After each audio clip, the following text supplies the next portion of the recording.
வணக்கம், welcome to my channel Ishan astro and vastu solution. இன்னைக்கு நாம் ஆடிப்பெருக்கோட சிறப்புகள் பற்றி தான் பார்க்க போகிறோம். இந்த ஆடி மாதம் தட்சிணாயன புண்ணிய காலத்தோட தொடக்க மாதமாக இருக்குது. நம்ம புராணங்கள் என்ன சொல்லுது அப்படின்னா, இந்த ஆடி மாதம் தான் தேவர்களுடைய சந்தியா காலம் அப்படின்னு சொல்லுது. இந்த கடக மாதமான இந்த ஆடி மாதத்தில் குரு உச்சமாக இருக்கிறதுனால தான் நாம் நிறைய வழிபாடுகளுக்கு முக்கியத்துவம் கொடுக்குறோம். குறிப்பாக எந்த ஒரு சுப காரியங்களையும் செய்ய மாட்டோம். But Aadi 18 exceptional. அன்னைக்கு நாம் தொடங்கக்கூடிய புது விஷயங்களாக இருக்கட்டும் அல்லது செய்யக்கூடிய சுப காரியங்களோட பலன்களும் பன்மடங்கு பெருகும் அப்படிங்கிறது தான் ஐதீகம். தென்மேற்கு பருவமழை தீவிரமடைஞ்சு காவிரி உள்ளிட்ட எல்லா நதிகள்லையும் குளங்கள்லையும் நீர் பெருக்கெடுத்து பாயும். ஸோ இந்த டைமில் சூரியனுடைய சீரான வெப்பமும் சந்திரனோட குளிர்ச்சியும் இணைந்து நீரையும் நிலத்தையும் செழிக்க செய்யும் அப்படிங்கிறது தான் இந்த ஆடி மாதத்தோட சிறப்பு.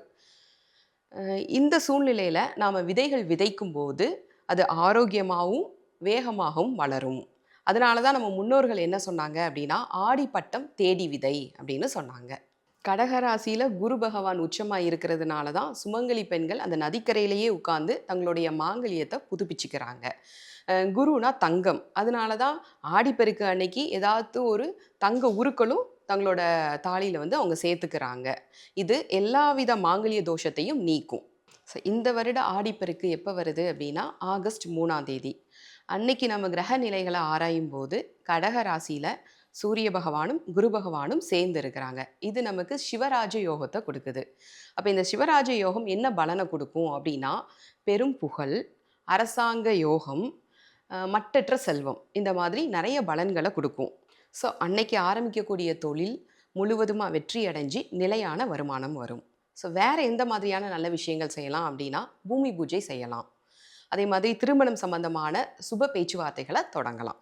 அன்னைக்கு உத்திரட்டாதி நட்சத்திரம் இருக்கிறதுனால நம்ம கோபூஜை செஞ்சுட்டு, அப்படி இல்லைன்னா பசுவுக்கு வாழைப்பழமோ கருப்பட்டியோ கொடுத்து வழிபட்டுட்டு நம்மளுடைய புதிய முயற்சிகளை ஆரம்பிச்சுக்கலாம். ஸோ இந்த ஆண்டு மட்டும் குறிப்பாக ரெஜிஸ்ட்ரேஷன் ரிலேட்டடான ப்ராசஸை நம்ம செய்யாமல் இருக்கிறது நல்லது. நம்ம எல்லாருக்கும் மகாலட்சுமியோட அருள் பரிபூர்ணமாக கிடைக்க நான் இறைவனை வேண்டிக்கிறேன். நன்றி, வணக்கம்.